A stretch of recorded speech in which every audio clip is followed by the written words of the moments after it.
What we're going to be going over here is a determinant. We're going to look at a determinant in terms of a Taylor expansion or the Taylor series. And we're going to be doing this because we're going to be linearizing some multivariate determinant function here. And for our example, we're going to be looking at the production function, which is similar to the Cobb-Douglas production function.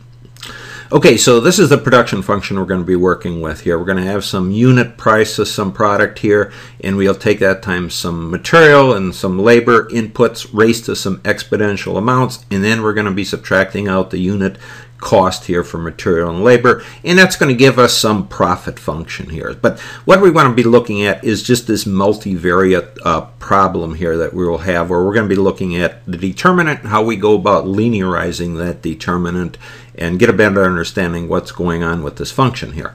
Okay, so what we're going to do here, we're going to be looking at a 3x3 matrix, which is really the sum of products that we're going to look at, and this is really the Hessian matrix here. And just to understand what that is, what we would have done here with this function we would have taken the first partial derivative in respect to material and labor, and then we'd have taken a second partial derivatives of the first partial derivatives, and we'd have come up with some what they call the Hessian matrix here. It's really second partial derivatives that we're looking at.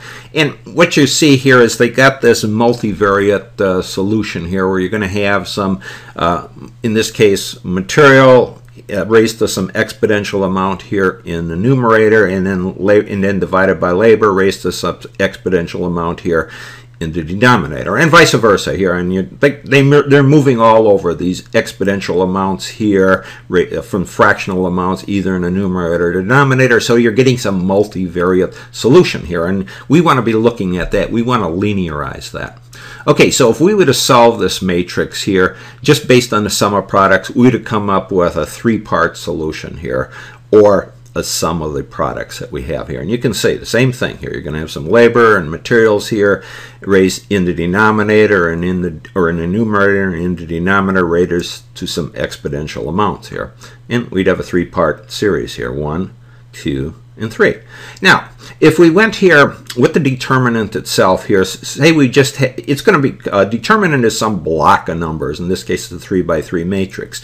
So if we had some solution point that we'd be looking at here, you'd just take those for material and labor, the units for material and labor, you stick them into your matrix here, and that is going to give you some this block of numbers here, which is really a linearized amount here, and it really turns out to be a single volume or a scalar amount here. But what we're going to do with this Taylor expansion, what we would be doing here with our determinant, we're going to be able to do that with our sum of products or our multivariate solution here. Okay, so just going down here, just again to understand the determinant here that's linearized, this block of numbers. It would be, you're going to have something like this. You're going to have three rows, 3 columns here, and really it's 3 different vectors that you're dealing with. Your row 1 vector, your row 2 vector, and your row 3 vector. And that tells us something here with the vectors and their positions and everything with the linearization here. But what we want to do here, this is our production function that we're going to be looking at, this blue area. This is not the determinant. We really have 3 different points that we want to look at on this production function. And we're going to do that through our determinant here. And we're not going to be working with those vectors here. What we're going to be working with is this sum of products or this multivariate determinant solution, the 3-part solution. Okay, and we're going to be looking at the Taylor expansion or the Taylor series of this multi-product or this multivariate solution here.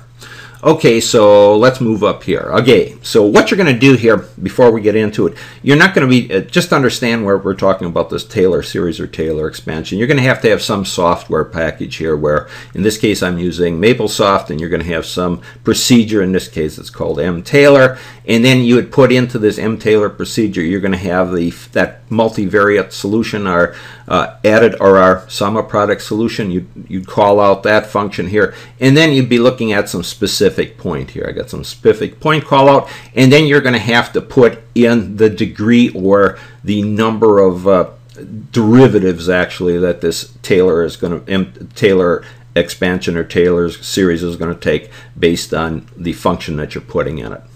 Okay, so what you're doing here, just moving down to our function here, got a little larger here, our production function, and we'll really be following this gradient line up here, and that's area here in our production function where we have the greatest increases here in our outputs based on material and labor input. So we got those 3 different points here, and you can see they sort of have a linearized plane here, and we're going to be looking at linearizing this plane here through this Taylor expansion. So if we move over here, what would have done here, I'm talking about those 3 points. You can see I got some tangent planes here. Now we can define those tangent planes here through the Taylor expansion based on that multivariate sum of product solution here. We're going to have 3 different points.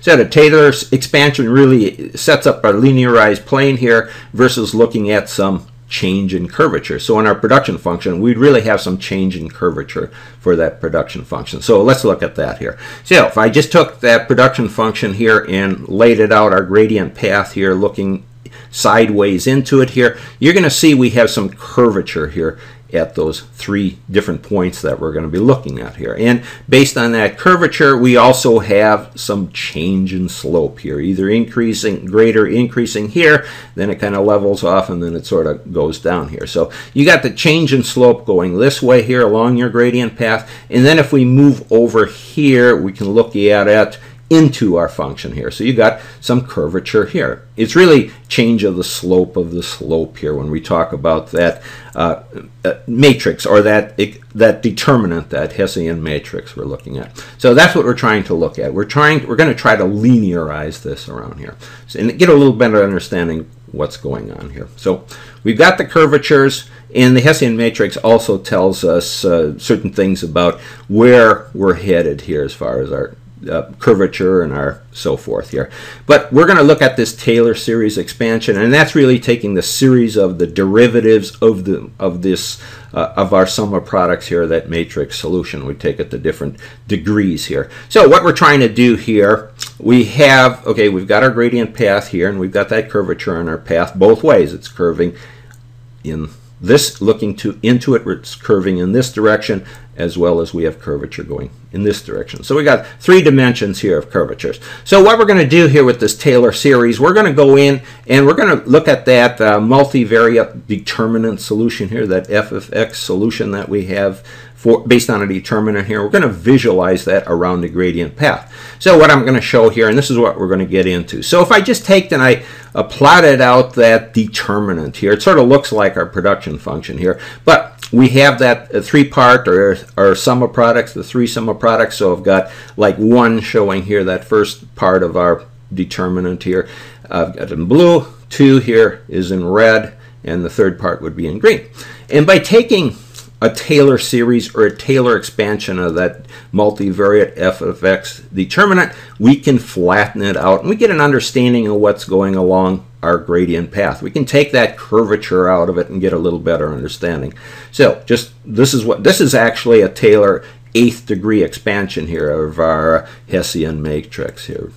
Okay, so you can see what's going on here. So we're going to really be concentrating on this gradient path here and understand how the Taylor function can help us get an understanding. We're trying to level it out here. That's what we're doing here. That function has some curvature to it both ways, both in this direction as well as in this direction. And what I've done here, this is just taking that gradient or that sum of product solution here, carrying it out to an 8th degree Taylor expansion. So this is looking at it here, and our gradient path is going in this direction. And then if we move over here, this is looking into it essentially. This first yellow point here, or that yellow sphere here, that's really an initial point here based on our production function here, or determinant. That's an initial point here. So you can look at it here, and then it's moving in this direction here.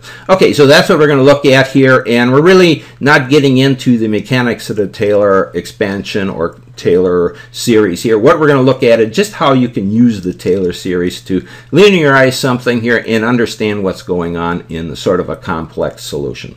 Okay, so we'll carry on from here. Now we'll look at the Taylor series or the Taylor expansion here in terms of this determinant. Look at how we linearize it here using this Taylor series. So this is my sum of products or my determinant, and that's that 3 parts of the sum here of the determinants. And I've got a color coded here. The first part is going to be red here. And before we get into the visuals, we just want to get an understanding here of what we talk about, a determinant and a volume. So what I've done here with this sum of products here, the three parts, let's just say we looked at some points here, M, or that would be X, at 69 point some units here of material, plus Y, or 78 point some units here of labor here, and we would have put that into our sum of products here. So for our red, substituting those values at that specific point here into the red portion, we'd get a volume here at 201,600. Do the same here for the blue, put those points in here, we'd have a volume here of 194,200, and then same for the green, put those points in here, and we're going to get a volume of 97,220. So all you're going to do here is add those three, that sum of products, or those three different volumes we have here, 1, 2, and 3, and you're going to come up with a volume of 4.973, or 497,310 to the fifth. And that happens to be the determinant here at that specific point here. So if we solved our determinant that we have here, the linearized portion, or using that 3 by 3 matrix, we would have come up with the same number here as putting those solution points into the sum of products determinant, just to make that understanding. Okay, so what we're going to do here is we're going to take this Taylor expansion here against our determinant function, our three-part sum of products function here. And what we're going to do, I just threw in some points here. We're going to expand this, use the Taylor expansion. We're going to look at degree 2, degree 4, and degree 8. Okay, so let's get an understanding what we're talking about. We're linearizing the determinant function here. So let's look at the first case here where I did the Taylor expansion against 2 degree. And really what that is we're just taking this function, which is really a second partial derivatives, and we're taking the two derivatives of that. We just take a derivative of the derivative of the derivative, and so forth. So Taylor expansion here, two derivatives of that here.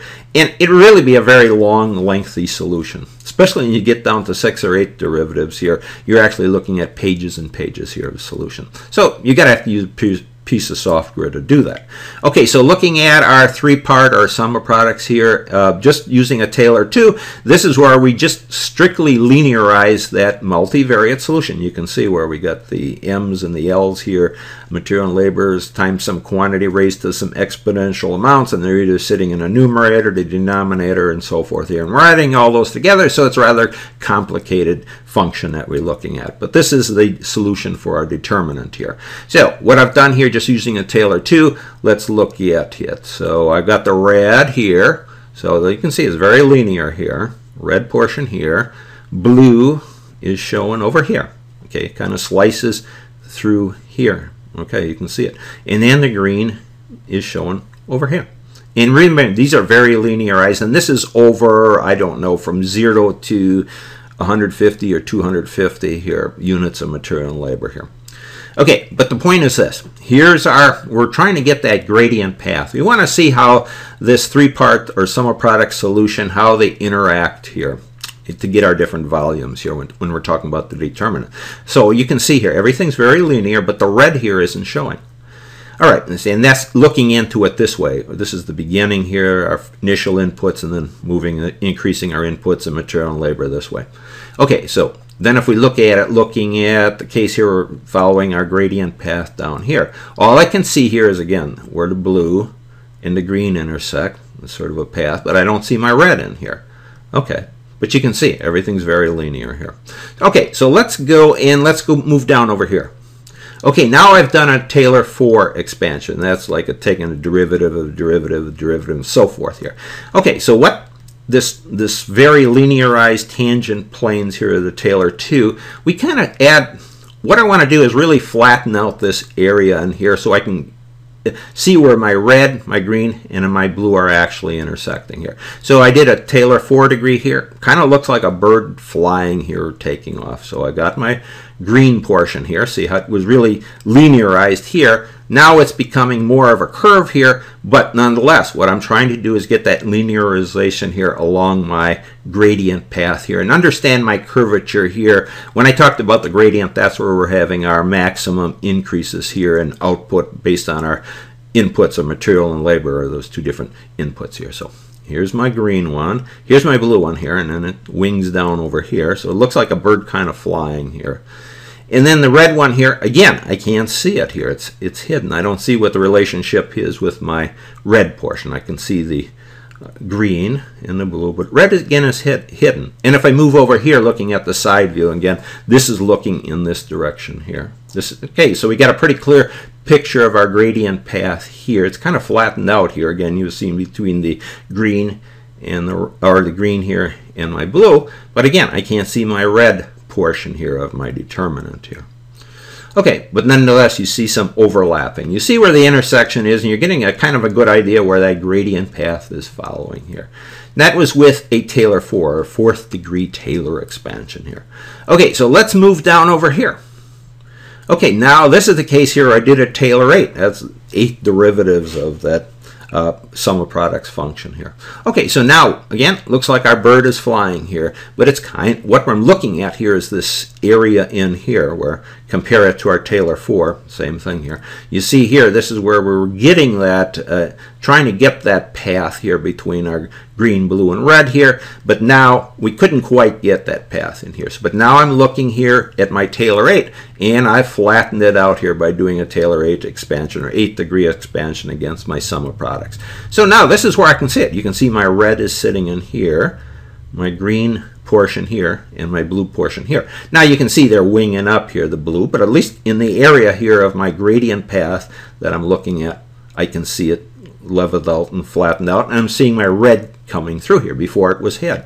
Up over here it's hid, here I can see it. Again, you get a nice flat view here, and then it's dropping off here in these areas here. That's where you get it winged out here. That's where you got where you get a lot of input of one material or labor and zero or very little of the other. So there it gives you your curvature there. But again, using the Taylor expansion, this is where I can linearize it. When I looked at my determinant itself, it was in effect linearizing it through some scalar number or volume here. And then if I move over here, again, same thing here, just looking at the case where I'm following it down here. Again, you can see what's going on here. Here's my red portion, here's my blue portion, here's my green portion here. So I can actually see that they are interacting. There is a seam or a line here where all three are contributing here to my determinant, gradient path along, defined here by this multivariate or the sum of products determinant. Okay, so again, you can see it here. So here's my blue, here's my red, and here's my green in that area. And then you can see where they're falling off here on those sides here. You can clearly see how it is. And this is where you get when you're getting all that output here, you're actually falling off, and in this case we'd be looking at some point here where our profits are going down to nothing here based on big increases here in our material and labor here based on that production function.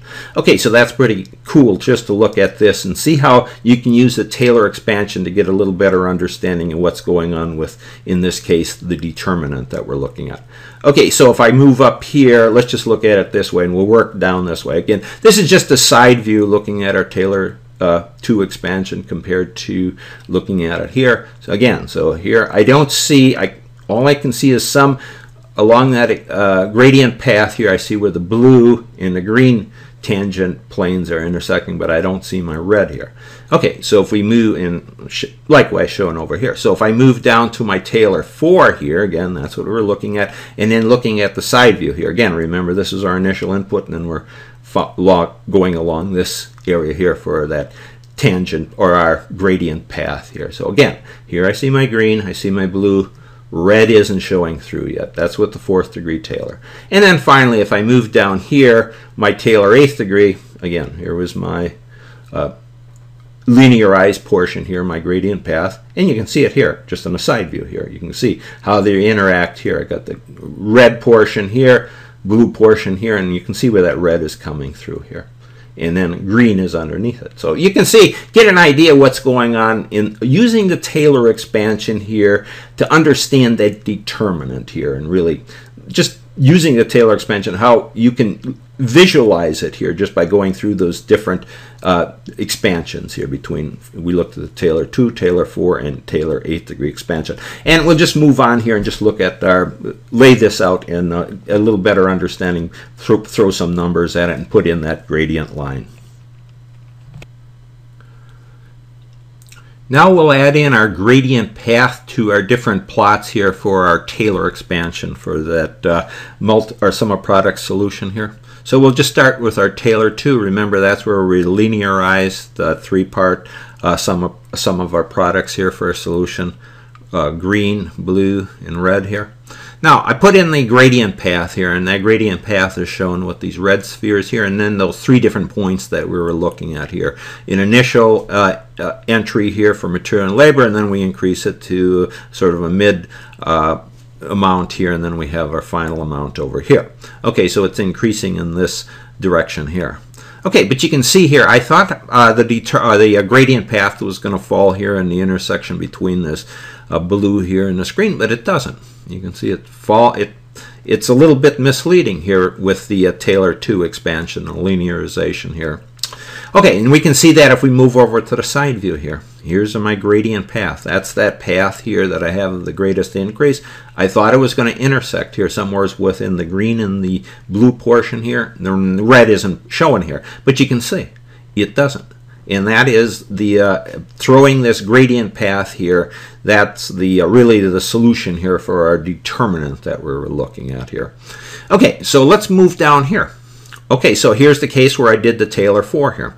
Again, I threw in the gradient path here for those three different points here. Initial point, sort of a mid-range point, and then the greatest amount here for our inputs for material and labor. Again, you can see it's sort of following on our what I looked at the intersection here between our red here and our blue portion, but the green and the blue portion. But it's sort of not quite here. Again, you're looking at like the wings of the bird here that we were talking at. This is what that Taylor 4, 4th degree expansion here. Okay, so there's our gradient path here for the determinant. Now if we move over to the side view here, that gives us a little better understanding here, the 4th degree. Again, it's sort of following between our blue here and our green intersection here. But it's not quite on the intersection. It's raised a little, our gradient path is a little above it here. And the red isn't even showing here yet. Okay, so you can see the difference here between our Taylor 2 expansion and our Taylor 4, 4th degree expansion. So we've got some improvement here between the Taylor 2 and the Taylor 4th degree as far as defining our gradient path based on that three-part sum of products solution. Okay, so let's move down to our Taylor 8 here. Okay, this is the case here where we linearized everything here by that 8th degree expansion here of our sum of products here using the Taylor Series Expansion. You can see it here. Here's our blue, here's our red, and here's our green portion, and here is our tangent path. So the 8th degree really is giving us a lot of information here on that determinant here, or the change in slope, or the change in volume here.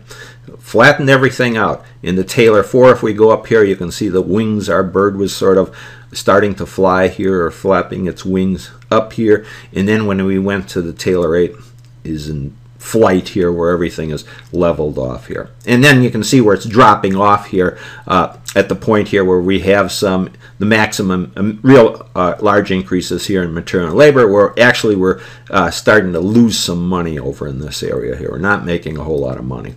And then if we move over here to the side view of that here, you can see our gradient path here for this determinant. You can see it's falling right in line here with our based on our 8th degree expansion. So we've got the green here, the blue here, and you can see a little bit of red here.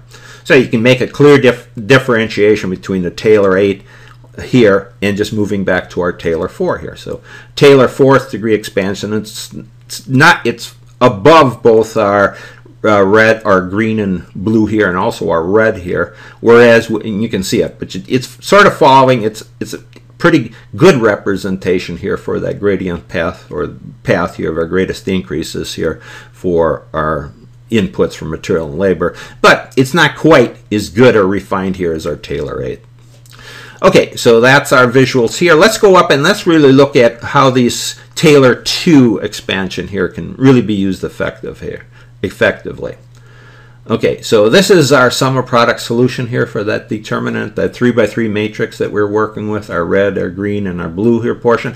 So if I would take a Taylor, go in this case I'd be using MapleSoft here, and I'm going to look at some point. I take this function, this determinant, this this sum of product solution here, I'd put it into this Taylor function here, and then at some specific point here, I'm just using M or X here at 6.9 some units here, and then Y or L units at 7.8. And this is the case where we're going to use, remember that real linearize, that first or that second degree Taylor here?